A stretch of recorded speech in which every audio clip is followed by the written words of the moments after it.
राग राग ਭਾਰਤੀ ਸ਼ਾਸਤਰੀ ਸੰਗੀਤ ਦਾ ਪਰਿਆਏ ਹੈ।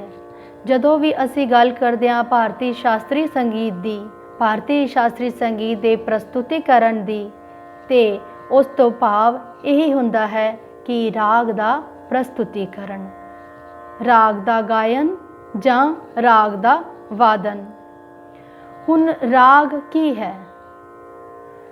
ਰਾਗ ਇੱਕ ਅਜਿਹੀ ਨਵੇਕਲੀ ਐਂਟਿਟੀ ਹੈ ਜੋ ਕੇਵਲ ਤੋਂ ਕੇਵਲ ਭਾਰਤੀ ਸ਼ਾਸਤਰੀ ਸੰਗੀਤ ਨਾਲ ਜੁੜੀ ਹੋਈ ਹੈ। ਚਿਰਕਾਲ ਤੋਂ ਹੀ, ਆਦਿ ਕਾਲ ਤੋਂ ਹੀ ਰਾਗ ਸਾਡੇ ਸੰਗੀਤ ਵਿੱਚ ਹਨ ਔਰ ਇਹਨਾਂ ਨੂੰ ਚਿਰਕਾਲ ਤੋਂ ਹੀ ਅਧਿਆਤਮ ਨਾਲ ਵੀ ਜੋੜਿਆ ਗਿਆ ਹੈ। ਇਹ ਦੈਵੀ ਮੰਨੇ ਗਏ ਹਨ। ਇਹਨਾਂ ਬਾਰੇ ਆਖਿਆ ਗਿਆ ਹੈ ਕਿ ਰਾਗ ਬ੍ਰਹਮਾ ਨੇ ਸ਼ਿਵ ਜੀ ਨੂੰ, ਸ਼ਿਵ ਜੀ ਨੇ ਅੱਗੋਂ ਸਰਸਵਤੀ ਨੂੰ, ਸਰਸਵਤੀ ਨੇ ਨਾਰਦ ਨੂੰ, ਨਾਰਦ ਨੇ ਭਰਤ ਮੁਨੀ ਨੂੰ, ਅਤੇ ਇੱਥੇ ਭਰਤ ਮੁਨੀ ਨੇ ਫਿਰ ਮਾਤ ਲੋਕ ਵਿੱਚ ਸਾਰਿਆਂ ਨੂੰ ਰਾਗ ਵਿਦਿਆ ਦਿੱਤੀ। ਇਸ ਤਰ੍ਹਾਂ ਰਾਗ ਉੱਪਰੋਂ ਦੀ ਅਵਤਰਿਤ ਮੰਨੇ ਗਏ ਹਨ ਕਿ ਇਹ ਜਦੋਂ ਤੋਂ ਸ੍ਰਿਸ਼ਟੀ ਦਾ ਆਰੰਭ ਹੋਇਆ ਹੈ ਉਦੋਂ ਤੋਂ ਰਾਗ ਸਾਡੇ ਨਾਲ ਹਨ। ਰਾਗ ਬਾਰੇ ਸ਼ਾਸਤਰਕਾਰਾਂ ਨੇ ਆਪਣੀਆਂ ਆਪਣੀਆਂ ਪਰਿਭਾਸ਼ਾਵਾਂ ਦਿੱਤੀਆਂ ਹਨ ਤੇ ਸਾਰੇ ਹੀ ਸ਼ਾਸਤਰਕਾਰ ਇਸ ਗੱਲ 'ਤੇ ਇੱਕ ਮਤ ਹਨ ਕਿ ਰਾਗ ਧੁਨੀ ਦੀ ਇੱਕ ਰਚਨਾ ਹੈ। ਪੰਡਿਤ ਸ਼ਾਰੰਗ ਦੇਵ 13ਵੀਂ ਸ਼ਤਾਬਦੀ ਵਿੱਚ ਆਪਣਾ ਗ੍ਰੰਥ ਸੰਗੀਤ ਰਤਨਾਕਰ ਲਿਖਦੇ ਹੋਏ ਉਸਦੇ ਵਿੱਚ ਰਾਗ ਦੀ ਪਰਿਭਾਸ਼ਾ ਇਸ ਤਰ੍ਹਾਂ ਦਿੰਦੇ ਹਨ। ਯੋਯਮ ਧਵਨੀ ਵਿਸ਼ੇਸ਼ਸਤੂ ਸਵਰ ਵਰਨ ਵਿਭੂਸ਼ਿਤਾ। ਧੁਨੀ ਦੀ ਉਹ ਰਚਨਾ, ਯੋਯਮ ਧਵਨੀ ਵਿਸ਼ੇਸ਼ਸਤੂ ਮਤਲਬ ਧੁਨੀ ਦੀ ਉਹ ਰਚਨਾ, ਧੁਨੀ ਦੀ ਉਹ ਵਿਸ਼ੇਸ਼ ਰਚਨਾ। ਹੁਣ ਉਹ ਵਿਸ਼ੇਸ਼ ਕੀ ਹੈ? ਉਹਦੇ ਵਿੱਚ ਸਵਰ ਵਰਨ ਵਿਭੂਸ਼ਿਤਾ, ਜਿਹੜੀ ਸਵਰਾਂ ਨਾਲ ਤੇ ਵਰਨਾਂ ਨਾਲ। ਵਰਨਾਂ ਤੋਂ ਭਾਵ ਹੈ ਸੁਰ ਦੇ ਅਲੱਗ-ਅਲੱਗ ਸੁਰਾਂ ਦੇ ਪੈਟਰਨਸ, ਸੁਰਾਂ ਦੇ ਵੱਖੋ-ਵੱਖ ਪੈਟਰਨਸ, ਵੱਖੋ-ਵੱਖ ਸੁਰਾਵਲੀਆਂ, ਵੱਖੋ-ਵੱਖ ਸਵਰਾਂ ਦੇ ਕੰਬੀਨੇਸ਼ਨਸ, ਵੱਖੋ-ਵੱਖ ਸੁਰ ਸਮੂਹ। ਧੁਨੀ ਦੀ ਉਹ ਖਾਸ ਰਚਨਾ, ਉਹ ਵਿਸ਼ੇਸ਼ ਰਚਨਾ ਜਿਹੜੀ ਸੁਰਾਂ ਨਾਲ ਤੇ ਵਰਨਾਂ ਨਾਲ ਵਿਭੂਸ਼ਿਤ ਹੋਵੇ। ਤੇ ਅਗਲੀ ਲਾਈਨ ਹੈ ਰੰਜਕੋ ਜਨ ਚਿੱਤਾ ਨਾਮ, ਜਿਹੜੀ ਲੋਕਾਂ ਦੇ ਚਿੱਤ ਨੂੰ, ਲੋਕਾਂ ਦੇ ਮਨ ਨੂੰ ਪ੍ਰਸੰਨ ਕਰੇ, ਰੰਜਨ ਕਰੇ, ਆਨੰਦਿਤ ਕਰੇ, ਪ੍ਰਸੰਨਤਾ ਦੇਵੇ, ਖੁਸ਼ੀ ਦੇਵੇ। ਸਰਾਗਾ ਕਥਤਾ ਬੁਧਈ, ਸ ਮਾਨੇ ਉਸ ਨੂੰ, ਰਾਗਾ ਮਾਨੇ ਰਾਗ ਨੂੰ, ਉਸ ਨੂੰ ਰਾਗ ਕਥਤਾ ਕਿਹਾ ਗਿਆ ਹੈ, ਬੁਧਈ ਮਾਨੇ ਵਿਦਵਾਨ ਜਨਾਂ ਦੁਆਰਾ। ਯੋਯਮ ਧਵਨੀ ਵਿਸ਼ੇਸ਼ਸਤੂ ਸਵਰ ਵਰਨ ਵਿਭੂਸ਼ਿਤਾ ਰੰਜਕੋ ਜਨਚਿੱਤਾ ਨਾਮ ਸਰਾਗਾ ਕਥਤਾ ਬੁਧਈ। ਧੁਨੀ ਦੀ ਉਹ ਖਾਸ ਰਚਨਾ ਜਿਹੜੀ ਸੁਰਾਂ ਨਾਲ ਤੇ ਵਰਨਾਂ ਨਾਲ ਵਿਭੂਸ਼ਿਤ ਹੋਵੇ ਤੇ ਜਿਹੜੀ ਸੁਣਨ ਵਾਲਿਆਂ ਦੇ ਮਨ ਦਾ ਰੰਜਨ ਕਰੇ, ਉਸ ਨੂੰ ਰਾਗ ਕਿਹਾ ਗਿਆ ਹੈ। ਰਾਗ ਗਾਇਨ ਸਾਡੇ ਵਿੱਚ, ਸਾਡੇ ਸੰਗੀਤ ਵਿੱਚ, ਭਾਰਤੀ ਸ਼ਾਸਤਰੀ ਸੰਗੀਤ ਵਿੱਚ ਬਹੁਤ ਰਾਗ ਪ੍ਰਚਲਿਤ ਹਨ। ਸਮੇਂ-ਸਮੇਂ ਰਾਗਾਂ ਦਾ ਪ੍ਰਚਲਨ ਦਾ ਟ੍ਰੈਂਡ ਬਦਲਦਾ ਰਹਿੰਦਾ ਹੈ। ਅੱਜ ਤੋਂ ਅਗਰ ਅਸੀਂ ਕੁਝ ਹਜ਼ਾਰ ਕੁ ਸਾਲ ਪਹਿਲੇ ਦੇਖੀਏ ਤੇ ਜਿਹੜੇ ਰਾਗ ਉਸ ਸਮੇਂ ਪ੍ਰਚਲਿਤ ਸਨ ਉਹ ਅੱਜ ਪ੍ਰਚਲਿਤ ਨਹੀਂ ਹੈ, ਜਾਂ ਉਹਨਾਂ ਵਿੱਚੋਂ ਬਹੁਤ ਘੱਟ ਨੇ ਜਿਹੜੇ ਅੱਜ ਵੀ ਪ੍ਰਚਲਿਤ ਹਨ। ਤੇ ਅੱਜ ਕੁਛ ਇੱਕ ਰਾਗ ਵਿਦਵਾਨ ਸੰਗੀਤਕਾਰਾਂ ਦੁਆਰਾ ਵੀ ਨਿਰਮਿਤ ਕੀਤੇ ਗਏ ਹਨ ਤੇ ਉਹ ਪ੍ਰਚਾਰ ਵਿੱਚ ਵੀ ਹਨ। ਸੋ ਰਾਗ ਇੱਕ ਸੁਰਾਂ ਦਾ ਇੱਕ ਕੰਸਟਰਕਸ਼ਨ ਮਾਤਰ ਨਹੀਂ ਹੈ, ਬਲਕਿ ਰਾਗ ਇੱਕ ਸਜੀਵ ਐਂਟਿਟੀ ਹੈ। ਮੱਧਕਾਲ ਦੇ ਸੰਗੀਤਕਾਰਾਂ ਨੇ ਤੇ ਰਾਗ ਦਾ ਮਾਨਵੀਕਰਨ ਕੀਤਾ। ਰਾਗਾਂ ਬਾਰੇ ਅਜਿਹੀ ਪੋਇਟਰੀ ਲਿਖੀ ਕਿ ਉਹਨੂੰ ਇੱਕ ਸਜੀਵ ਚਿੱਤਰ ਪ੍ਰਦਾਨ ਕਰ ਦਿੱਤਾ। ਫਿਰ ਪੇਂਟਰਸ ਨੇ ਉਹਦੀਆਂ ਆਕ੍ਰਿਤੀਆਂ ਬਣਾ ਦਿੱਤੀਆਂ, ਉਹਦੀਆਂ ਪੇਂਟਿੰਗਸ ਬਣਾ ਦਿੱਤੀਆਂ, ਜਿਨ੍ਹਾਂ ਨੂੰ ਆਈਕੋਨੋਗ੍ਰਾਫੀ ਆਫ ਰਾਗ ਕਿਹਾ ਜਾਂਦਾ ਸੀ। ਰਾਗਾਂ ਦਾ ਮਾਨਵੀਕਰਨ, ਰਾਗਾਂ ਵਿੱਚ ਇੱਕ ਮਾਨਵੀ ਰੂਪ ਵੇਖਣਾ, ਇੱਕ ਦੈਵੀ ਰੂਪ ਵੇਖਣਾ, ਸੋ ਮੱਧਕਾਲ ਵਿੱਚ ਇਸੇ ਆਧਾਰ 'ਤੇ ਰਾਗ ਰਾਗਨੀ ਵਰਗੀਕਰਨ ਵੀ ਪ੍ਰਚਲਿਤ ਹੋ ਗਿਆ ਕਿ 6 ਰਾਗਾਂ ਨੂੰ ਜਿਹੜੇ ਮੁੱਖ ਰਾਗ ਸਨ, ਜਿਹੜੇ ਬੜੇ ਵਿਸ਼ਾਲ ਔਰ ਵਿਸਤ੍ਰਿਤ, ਜਿਨ੍ਹਾਂ 'ਚ ਵਿਸਤਾਰ ਕਾਫੀ ਅੱਛਾ ਹੋ ਸਕਦਾ ਸੀ, ਉਹਨਾਂ ਨੂੰ 6 ਰਾਗ, ਮੁੱਖ 6 ਰਾਗ ਮੰਨ ਲਿਆ ਗਿਆ। ਉਹਨਾਂ ਦੀਆਂ 5 ਰਾਗਨੀਆਂ ਤੇ ਉਹਨਾਂ ਦੇ 8 ਪੁੱਤਰ ਤੇ ਉਹਨਾਂ ਦੇ 8 ਪੁੱਤਰ ਵਧੂਆਂ। ਤੇ ਇਸ ਸਾਰੇ ਵਰਗੀਕਰਨ ਨੂੰ, ਇਸ ਸਾਰੇ ਇੱਕ ਸਟਰਕਚਰ ਨੂੰ ਨਾਂ ਦੇ ਦਿੱਤਾ ਗਿਆ ਰਾਗ ਰਾਗਨੀ ਵਰਗੀਕਰਨ। ਪਰੰਤੂ ਅੱਜ ਕੱਲ੍ਹ ਆਧੁਨਿਕ ਸਮੇਂ ਵਿੱਚ ਇਹ ਵਰਗੀਕਰਨ ਮਨੋਵਿਗਿਆਨਿਕ ਹੋਣ ਕਰਕੇ, ਇਸ ਦਾ ਮਨੋਵਿਗਿਆਨਿਕ ਆਧਾਰ ਹੋਣ ਕਰਕੇ ਅੱਜ ਇਸ ਨੂੰ ਅਪ੍ਰਵਾਨਿਤ ਕਰ ਦਿੱਤਾ ਗਿਆ ਹੈ ਤੇ ਅੱਜ ਅਸੀਂ ਥਾਟ ਰਾਗ ਵਰਗੀਕਰਨ ਨੂੰ ਫੋਲੋ ਕਰਦੇ ਹਾਂ। ਥਾਟ ਰਾਗ ਵਰਗੀਕਰਨ ਪੰਡਿਤ ਵਿਸ਼ਨੂੰ ਨਾਰਾਇਣ ਭਾਤਖੰਡੇ ਨੇ, ਜਿਨ੍ਹਾਂ ਦਾ ਜਨਮ 1860 ਈਸਵੀ ਨੂੰ ਹੋਇਆ ਸੀ ਬਾਲਕੇਸ਼ਵਰ ਨਾਮਕ ਸਥਾਨ 'ਚ ਮਹਾਰਾਸ਼ਟਰ ਵਿੱਚ, ਉਹਨਾਂ ਨੇ ਇਸ ਨੂੰ ਅਪਰਮਾਨਿਤ ਕਰਦੇ ਹੋਏ ਥਾਟ ਰਾਗ ਵਰਗੀਕਰਨ ਨੂੰ ਇਜਾਦ ਕੀਤਾ, ਜਿਸ ਦੇ ਅੰਤਰਗਤ ਉਹਨਾਂ ਨੇ ਮੁੱਖ 10 ਰਾਗਾਂ ਦੇ ਨਾਂ ਤੇ 10 ਥਾਟ ਚੁਣ ਲਏ ਗਏ, ਜਿਹੜੇ ਕਿ ਮੇਨ ਫੀਚਰਸ ਸਨ, ਮੇਨ ਫੀਚਰ ਵਾਲੇ ਰਾਗ ਸਨ, ਤੇ ਉਹਨਾਂ ਦੇ ਆਧਾਰ 'ਤੇ 10 ਥਾਟ ਬਣਾ ਲਏ। 10 ਥਾਟਾਂ ਦੇ ਵੱਖਰੋ ਵੱਖਰੇ ਫੀਚਰਸ ਸੀਗੇ, ਵੱਖੋ ਵੱਖਰੀ ਪਹਿਚਾਣ ਸੀ। ਉਦਾਹਰਨ ਦੇ ਤੌਰ 'ਤੇ ਕਲਿਆਣ ਥਾਟ ਦਾ ਫੀਚਰ ਹੈ ਮੱਧਮ ਤੀਵਰ ਹੋਣਾ ਚਾਹੀਦਾ, ਉਹਦੇ ਵਿੱਚ ਮਾਂ ਤੀਵਰ ਹੋਣਾ ਚਾਹੀਦਾ ਹੈ।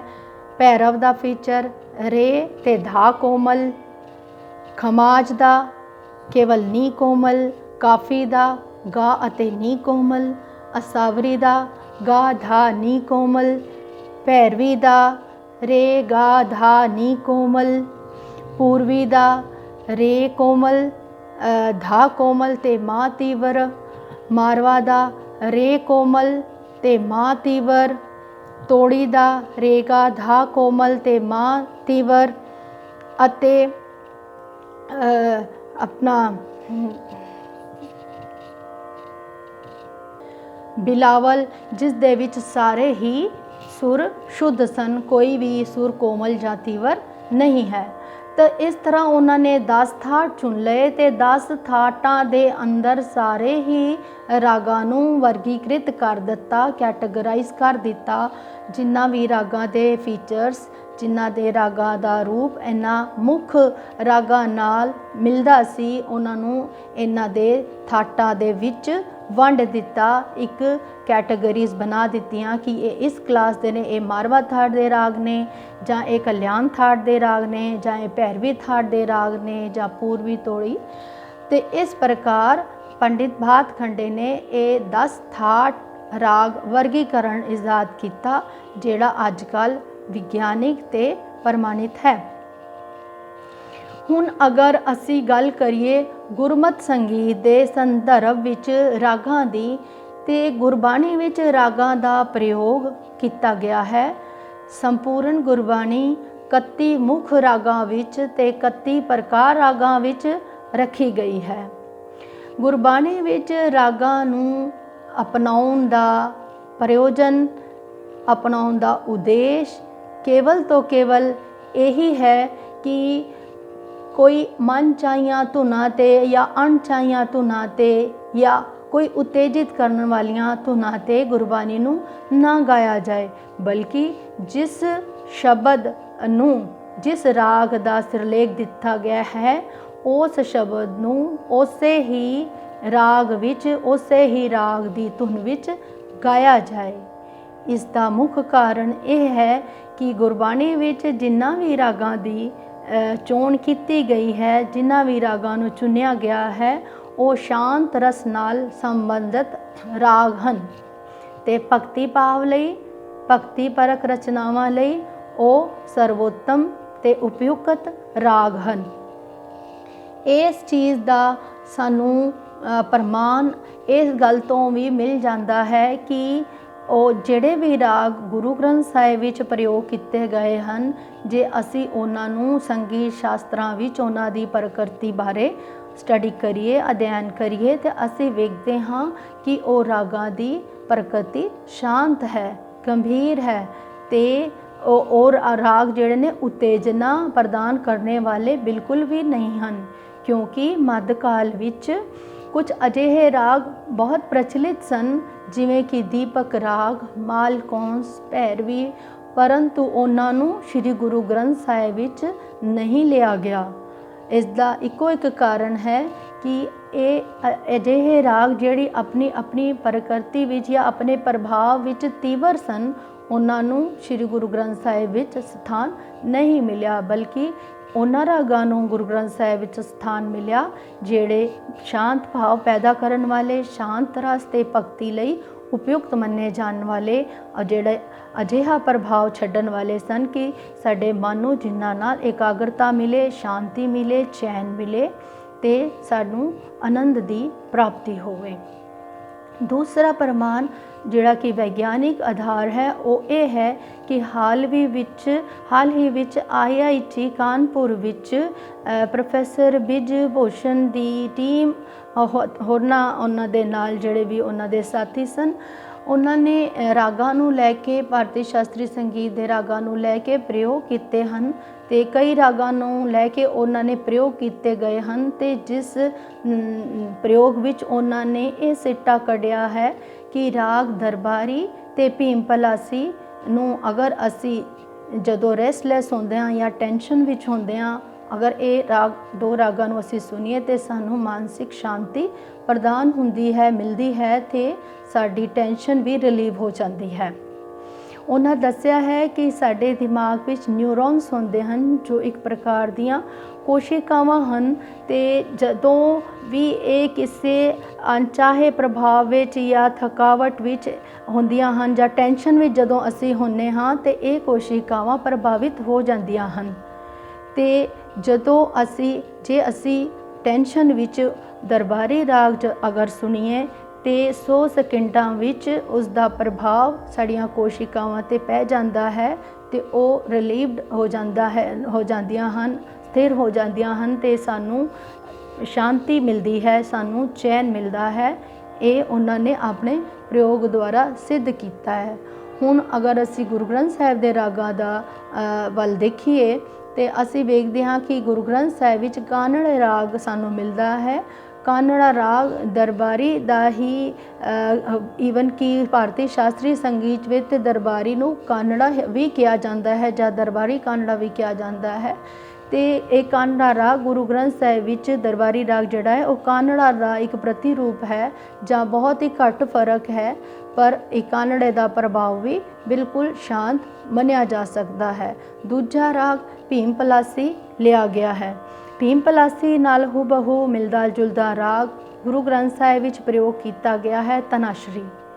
ਤਨਾਸ਼ਰੀ ਦਾ ਰੂਪ ਹੂਬਹੂ ਭੀਮ ਪਲਾਸੀ ਵਾਂਗੂ ਹੈ ਤੇ ਇਸ ਤਰ੍ਹਾਂ ਅਸੀਂ ਵੇਖਦੇ ਹਾਂ ਕਿ ਜਿਹੜੀ ਤਨਾਸ਼ਰੀ ਦੀ ਸੁਰਾਵਲੀ ਹੈ ਉਹ ਹੀ ਭੀਮ ਪਲਾਸੀ ਦੀਆਂ ਸੁਰਾਵਲੀਆਂ ਹਨ ਤੇ ਅਸੀਂ ਕਹਿ ਸਕਦੇ ਹਾਂ ਕਿ ਤਨਾਸ਼ਰੀ ਵੀ ਇੱਕ ਸ਼ਾਂਤੀ ਪ੍ਰਦਾਨ ਕਰਨ ਵਾਲਾ, ਟੈਨਸ਼ਨ ਦੂਰ ਕਰਨ ਵਾਲਾ ਰਾਗ ਹੈ। ਗੁਰੂ ਗ੍ਰੰਥ ਸਾਹਿਬ ਵਿੱਚ ਰਾਗਾਂ ਦੇ ਪ੍ਰਯੋਜਨ ਦਾ ਇੱਕ ਹੋਰ ਵੀ ਗੁਰੂ ਸਾਹਿਬ ਸਾਨੂੰ ਗੁਰਬਾਣੀ ਦੇ ਦੁਆਰਾ ਵੀ ਸਾਨੂੰ ਬੜੀਆਂ ਜਗ੍ਹਾਵਾਂ 'ਤੇ ਇਹ ਸਾਨੂੰ ਆਦੇਸ਼ ਦਿੰਦੇ ਹਨ, ਇਹ ਸੰਦੇਸ਼ ਦਿੰਦੇ ਹਨ ਕਿ ਰਾਗ ਦਾ ਪ੍ਰਯੋਜਨ ਜਿਹੜਾ ਹੈ ਗੁਰਬਾਣੀ ਵਿੱਚ ਪਾ ਕੇ ਗਾਉਣ ਦਾ ਰਾਗ ਨੂੰ ਇੱਕੋ ਉਦੇਸ਼ ਹੈ ਕਿ ਆਤਮਾ ਦੀ ਤ੍ਰਿਪਤੀ। ਗੁਰੂ ਸਾਹਿਬ ਲਿਖਦੇ ਹਨ, ਧੰਨ ਸੁਰਾਗ ਸੁਰੰਗੜੇ ਆਲਾਪਤ ਸਭ ਤਿਖ ਜਾਏ। ਵੀ ਸੁਰੰਗੜਾ ਰਾਗ ਉਹੀ ਹੈ ਜਿਹਦੇ ਆਲਾਪਨ ਨਾਲ ਸਾਡੀਆਂ ਤ੍ਰਿਸ਼ਨਾਵਾਂ ਖਤਮ ਹੋ ਜਾਣ। ਰਾਗ ਕਦੇ ਵੀ ਗੁਰਮਤਿ ਸੰਗੀਤ ਵਿੱਚ ਮਨੋਰੰਜਨ ਮਾਤਰ ਦਾ ਸਾਧਨ ਨਹੀਂ ਰਿਹਾ ਹੈ।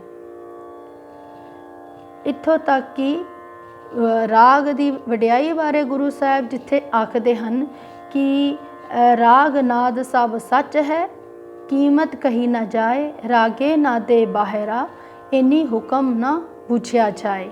ਉੱਥੇ ਗੁਰੂ ਸਾਹਿਬ ਲਿਖਦੇ ਹਨ ਕਿ ਜੇ ਰਾਗ ਨੂੰ ਹਉਮੈ ਵਿੱਚ ਗਾਇਆ, ਜੇ ਬੜਾ ਸੁੰਦਰ ਰਾਗ ਗਾ ਕੇ, ਬੜਾ ਸੁੰਦਰ ਸੰਗੀਤ प्रोड्यूस करके जे अहंकार आ गया, हौमे आ गई, हंकार मन विच आ गया कि संगीत दी तो बड़ी शक्ति है, संगीत पे संगीत दा बड़ा प्रभाव है, तो गुरु साहिब कहते हैं कि एक गावत रहे मन साध ना पाए, हौमे विच गावै बिरथा जाए। जे हौमे विच गाया तो वो सब व्यर्थ है। फिर एक होर घटना साखी सानू सुनन नू मिलती है गुरु नानक देव जी, जदों गुरु नानक देव जी भाई मरदाना जी नाल उदासी ते जा रहे सन, ते वृंदावन दे कोल जदों ओ पुजे ते उत्थे उन्हां नू उथों दे लोकां ने रास वेखण लई रास दे ते बुलाया, ते मरदाना जी ने भी गुरु साहब नू कहा कि गुरु साहब होर कुछ नहीं ते संगीत दा आनंद ही माण आवांगे। ते गुरु साहिब ने कहा कि संगीत सोने दे सखने भांडे वांगू है, जिवें सोने दा सखना भांडा किसी दी भुख नहीं मिटा सकदा, किसी दी शरीरिक भुख दी तृप्ति खाली भांडा नहीं कर सकदा जब तक कि उहदे विच भोजन ना होवे, उसे तरह संगीत भी सोने दा सखना भांडा है जद तक कि उसदे विच बाणी ना पाई जाए। जदों संगीत विच बाणी पा के उसका प्रयोग करना है, उदों ही वो आत्मा की तृप्ति कर सकता है, आत्मा की भुख मिटा सकता है, तृष्णावां तो मुक्ति दे सकता है, ते आत्मा नू चैन ते परमात्मा नाल मिलन दे सकता है। इस तो अलावा गुरु साहब एक होर जगह ते लिखते हैं, सुखमन कै घर राग सुन, सुन मंडल लिव लाए। उन सुन मंडल विच लिव लगे, जिस राग नू सुन के सुन मंडल विच लिव लग जाए वही राग है। हुण इत्थे गुरु ग्रंथ साहिब विच जिहड़ा राग दा प्रयोजन है, वो तो सिर्फ एकाग्रता, मानसिक एकाग्रता ते आत्मा दी आपे दी पहचान वास्ते इस दा प्रयोजन किया गया है, ना कि किसी कलाकारी दे प्रदर्शन वास्ते, ना कि किसी चमत्कार नू संगीतिक चमत्कार नू विखाउण वास्ते। हुण इत्थों तक कि गुरमत संगीत की पेशकारी भी शास्त्रीय संगीत दे राग की पेशकारी तो वखरी हो जाती है, भावें बेशक दोनों दी इको ही आधार है, दोनों का आधार इको है, दोनों ही इको जिहियां शैलियां हैं, बिल्कुल इको जिहियां शैलियां हैं, लेकिन पेशकारी विच गुरमत संगीत विच राग विच शब्द गान की पेशकारी ते भारतीय शास्त्रीय संगीत विच राग की पेशकारी बहुत फर्क आ जाता है। जिथे भारतीय शास्त्रीय संगीत विच राग की पेशकारी विच ताना नाल, अलापा नाल ते कलाकारी नाल उसनू सजाया जाता है, पेश किया जाता है, उत्थे गुरमत संगीत की पेशकारी वेले राग विच शब्द नू मुख ध्यान दिता जाता है। शब्द मुख है, शब्द का भाव उजागर करना मुख है, अलाप उतना ही किया जाता है जिस नाल शब्द का भाव उजागर हो जाए। ते सरगमां विच सुरां विच तान करना तो बिल्कुल मनाही है, वर्जित है कि तान कारी करना और ताना कर करके बड़ियां क्लिष्ट या कठिन ताना कर करके अपना चमत्कार विखाना गुरमत संगीत का बिल्कुल गुरमत संगीत विच ये अलाउड नहीं है। गुरमत संगीत विच असी शब्द पढ़ के, शब्द गा के संगत नू परमात्मा नाल जोड़ना हुंदा है, एकाग्रता देनी हुंदी है, ना कि किसी चमत्कार नू विखा के ते वाह वाह ही खटनी हुंदी है। ये भगती का एक अंग है।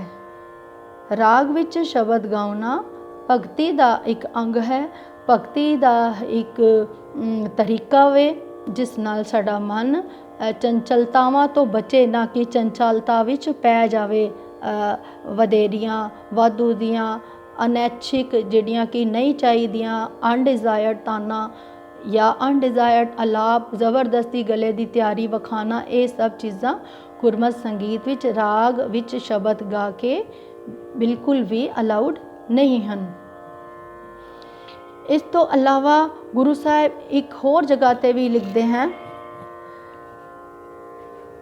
गुरु साहिब एक होर जगह ते लिखते हैं, गुण गोबिंद गावो सब हरजन, राग रतन रसना आलाप। हुण राग विच की गाना है, गुण गोबिंद गावो सब हरचन गोविंद दे गुण गाने हैं। गुण गोविंद, गोविंद दे गुण परमात्मा दे गुणां दा गायन करना है, ना कि राग दी तैयारी दा या राग दी चमत्कार दा या राग विच अपनी तैयारी या अपना आप अपनी कला नूं प्रदर्शन नहीं करना। एक होर आनंद साहिब दे पाठ विच गुरु अमरदास जी आखदे हन, राग रतन परवार भरियां शबद गावण आईयां। हुण जिहड़े राग ने ਉਹ रतन ने ते ਉਹ की ਉਹਦੇ ਵਿੱਚ गाना की है, शबद गावन आईयां। शबद परमात्मा दा नाम, शबद की है, परमात्मा दा नाम है, परमात्मा दे गुणां दा विख्यान है, परमात्मा दे गुणां नूं गाउणा, राग विच गाउणा, ਇਹ है राग दा प्रयोजन दा, राग दे प्रयोजन दा उद्देश। गुरु ग्रंथ साहिब विच राग दे प्रयोजन दा उद्देश कि उस विच राग विच असी परमात्मा दे गुणां दा गायन करना है।